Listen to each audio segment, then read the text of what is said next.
গল্প নিষিদ্ধ তুমি আমার। লেখা উনেলা রহমান। পর্ব 10। স্কুল থেকে বের হওয়ার পর রাফা ক্লান্ত পায়ে বাসায় ফিরার পথ ধরল। দুপুরের রোদে একটু নরম আলো, কিন্তু তার ভেতরে এখনো রুদ্র প্রতাপের স্পর্শের উষ্ণতা টানটান করে আছে। বাড়ির কাছাকাছি এসে নিশি অনেকক্ষণ চুপ থাকলেও রাফাকে বলল, তোর স্যারের সাথে কি কিরে? আমার কথা আছে পড়ে পড়ে তোর সাথে এ ব্যাপারে। তুই আগে ঘুমাস, মাথা গরম লাগতেছে। রাফা কিছু বলার আগেই নিশি চলে গেল নিজের বাসার দিকে। রাফা দরজা ঠেলে ভেতরে ঢুকতেই রাফাকে মা ডেকে উঠলেন। বললেন, কিরে, আজ এত দেরি হলে কেন? রাফা ব্যাগ নামিয়ে বলল, অডিটোরিয়ামে ওয়ার্কশপ ছিল মা, তাই একটু লেট। রাফাকে বাবা পেপার নামিয়ে তাকালেন, গণিত ক্লাস কেমন হলো? শুনলাম নতুন শিক্ষক জয়েন করেছে। রাফা থমকে গেল।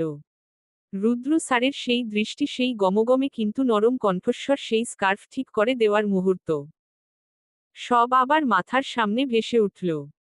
রাফা সাধাসিধে গলায় বলল, ঠিক ছিল বাবা। মানে ভালো ছিল। মা হেসে বললেন, ভালোই হবে। শুনেছি নতুন ম্যাথ স্যার নাকি দারুণ পড়ান। রাফার গাল গরম হয়ে উঠল। মনে মনে বলল, দারুণ? ওনার দিকে তাকালেই বুক ধক করে উঠে আমার। নাস্তা খেতে খেতে মা বাবার সাথে আরও একটু কথা হলো ক্লাস, ওয়ার্কশপ আর ড্যানিয়েল স্যার সম্বন্ধে। রাফাকে মা বললেন, ড্যানিয়েল স্যারের সম্পর্কে ও বল শুনি। সেও নাকি খুব ভালো পড়ায়। ওয়ার্কশপে হাত ধরে শেখাচ্ছিল? রাফা হঠাৎ কেঁপে উঠে বলল, মানে? মানে হ্যাঁ, শেখাচ্ছিল।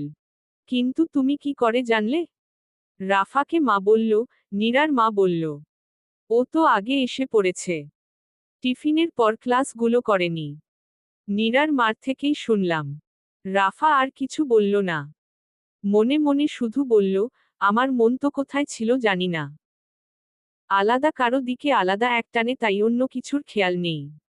নাস্তা শেষ করে রাফা সিঁড়ি বেয়ে ওপরে নিজের ঘরে চলে গেল। ব্যাগটা ছুঁড়েই দিল চেয়ারে। তারপর বিছানায় শুয়েই চোখ বন্ধ করল।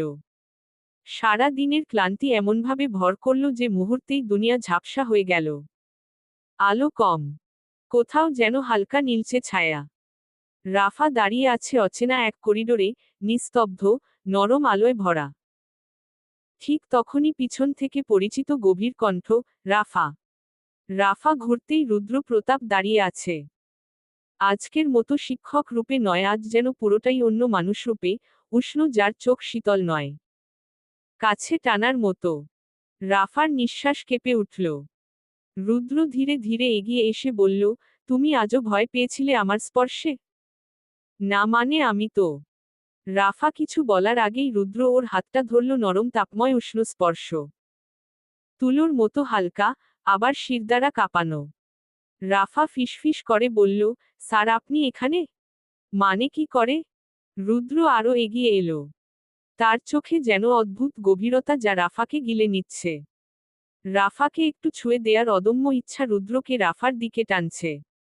রাফা কাপা কাপা কণ্ঠে বলল, রুদ্র স্যার কি করছেন? রুদ্র হাতের আঙ্গুল দিয়ে রাফাকে ঠোঁটে স্পর্শ করে বলল, হুশ। রাফার গলার স্বর আটকে গেল। হৃদয় ধুকধুক করছে। রুদ্র রাফাকে চিবুকটা আঙুল দিয়ে আলতো তুলে ধরল। দুজনের মাঝে 1 ইঞ্চি দূরত্বও যেন নেই। নিঃশ্বাস ভারী হচ্ছে রাফাকে। রুদ্র শান্ত। রুদ্র নীরবতা ভেঙ্গে বলল, তুমি আমাকে বারবার স্বপ্নে ডাকো, রাফা, আমি না এসে থাকতে পারি না। রাফার ঠোঁট কেঁপে উঠল। রুদ্র আর এক চুল কাছে এল। রুদ্রর নাক স্পর্শ করল রাফার গাল। নরম স্পর্শ। শিহরণ বয়ে গেল রাফাকে শির দ্বারা বেয়ে। ঠিক তখনই রাফা চোখ খুলে ফেলল। শ্বাস দ্রুত ওঠানামা করছে। বুক ধকধক করছে। সম্পূর্ণ ঘর অন্ধকার। একা রাফা। কোথাও রুদ্র নেই। কেউ নেই। কিন্তু তার গালে হালকা উষ্ণতার রেখা টের পেল। যেন কেউ ঠিক এখনো দাঁড়িয়ে ছিল খুব কাছে। রাফাকে বুকের ধুকপুকানি স্বপ্নের মতো, না পুরো বাস্তব। রাফার শরীর শিউরে উঠল। স্বপ্ন? নাকি সত্যি? কি ছিল এটা? কেন বারবার স্বপ্নে আসেন আপনি? মনে মনে বলল রাফা। রাফার কানের কাছে লেগে থাকা হালকা রুদ্রের গন্ধ তার ত্বকে ছোঁয়া সব যেন খুবই বাস্তব।